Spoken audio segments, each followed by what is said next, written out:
TikTok removed my Tupac video talking about misinformation.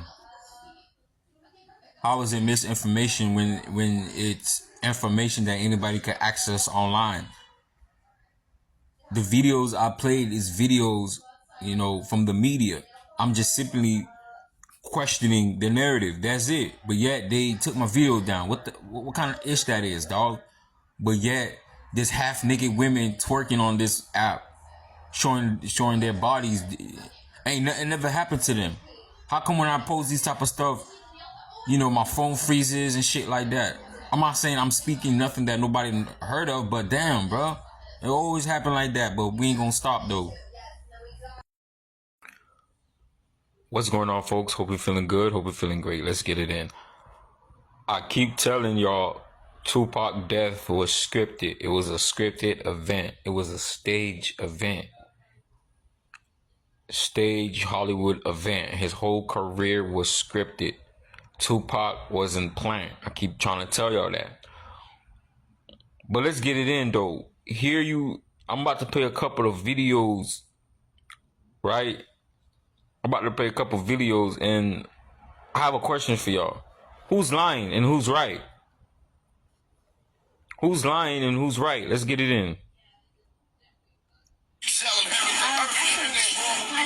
far down the street when it happened. We didn't know if we heard gunshots, or we didn't really know exactly what we heard. We heard a lot of screaming, a lot of cars screeching. We were just hanging out, taking photos at the time. We ran up the street as cops were running past us, and by the time we got here, they were already taking, which now I found out was Tupac, into the helicopter. You hear that? Tupac went to the helicopter. That's what she said. That's one story.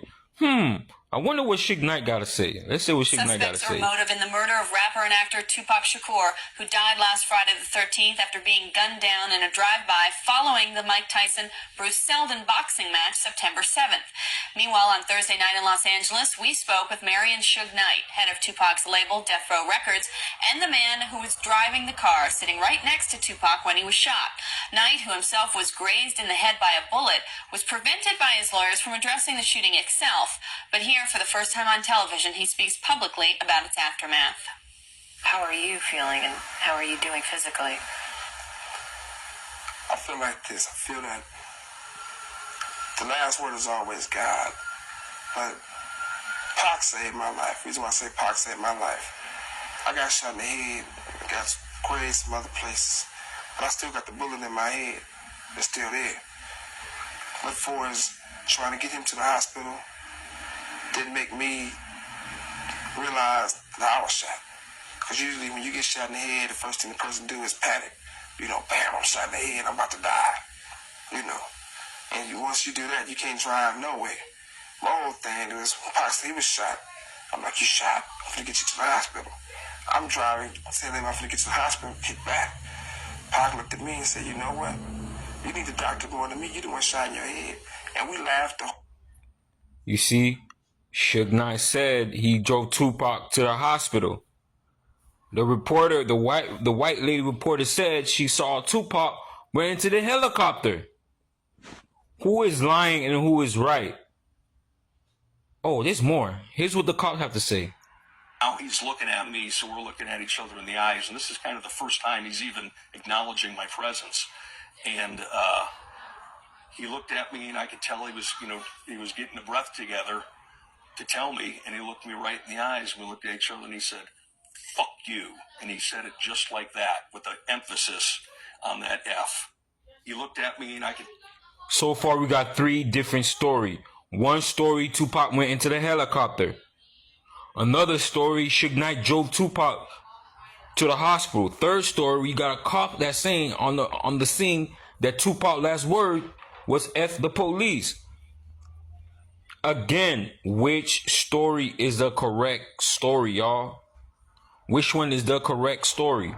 It was a moment that changed the landscape of music forever and has been at the center of conspiracy theories ever since. And tomorrow marks 20 years since the deadly shooting of rap singer Tupac Shakur right here in Las Vegas. And tonight we're hearing from 2 men who were on the front lines of the chaotic scene that night. They're speaking for the first time to the I-Team's Vanessa Murphy, who brings you this exclusive story. to bring them together. Here we go, round one, scheduled for 12. Fight night in Las Vegas on September 7th, 1996. Mike Tyson versus Bruce Seldon. Violence erupted outside the ring. Rapper and actor Tupac Shakur gets into a scuffle in the MGM Grand lobby, which is caught on camera. Moments after he leaves, he's shot in a drive-by. Cop cars kept flying by, so we knew something was going on. We just started following them. Right. Two young paramedics I was driving. were working nearby. I had been a medic for roughly 5 years. I was 22 years old. Jim and Shane, now Henderson firefighters, have asked us not to use their last names because they're concerned about their safety. They're speaking publicly about that night for the first time. Jim and I did everything that we could and gave him every ample, but the general public doesn't know that. The shooting death of Tupac Shakur remains unsolved. But 20 years later, Jim and Shane describe an effort to save the 25-year-old man's life here at the scene they stumbled onto.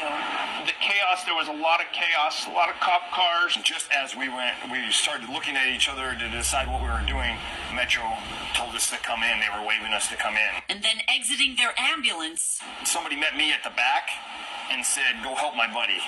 And my buddy's shot in the car. So Right, which ended up being Suge Knight. Whole car, was riddled with bullets. But I thought Suge Knight drove Tupac to the hospital. Why all these confusion? Let's go. Death Row Records co-founder Suge Knight was the driver of the BMW Shakur was gunned down in. We brought the gurney up over.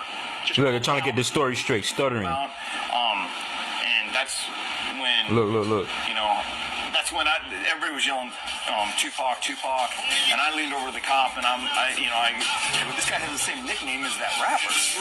This guy has the same nickname as that rapper. And the cop, looked at me, leaned over, and was like, "This is him." Then a second patient. We got word from PD that there was another guy that was shot in the head. Jim and I believe trying to get his story straight. We walked him over to the ambulance. He got in, and it ended up being Suge Knight who was grazed on the head. He wanted us to make sure that we took care of Tupac before him. And then with 3 Metro police officers inside their ambulance and a police escort, not typical protocol, a ride to University Medical Center, followed by Jim telling Shane who their patient was. I listen to country music. I never heard of Tupac Shakur.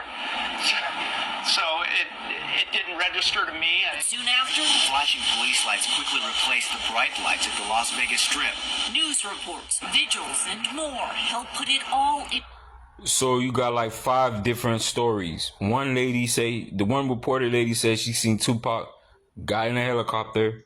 Suge said he drove Tupac to the hospital. You got a cop saying that he was on the scene and Tupac's last words was F the police. Now we got these ambulance dude telling you a whole different story. Confusion. More and more and more confusion, folks. Y'all gonna have to explain that. Who is right and who is wrong? Why all this confusion surrounding Tupac's death? Y'all stay tuned. Y'all still aware, and I'm out.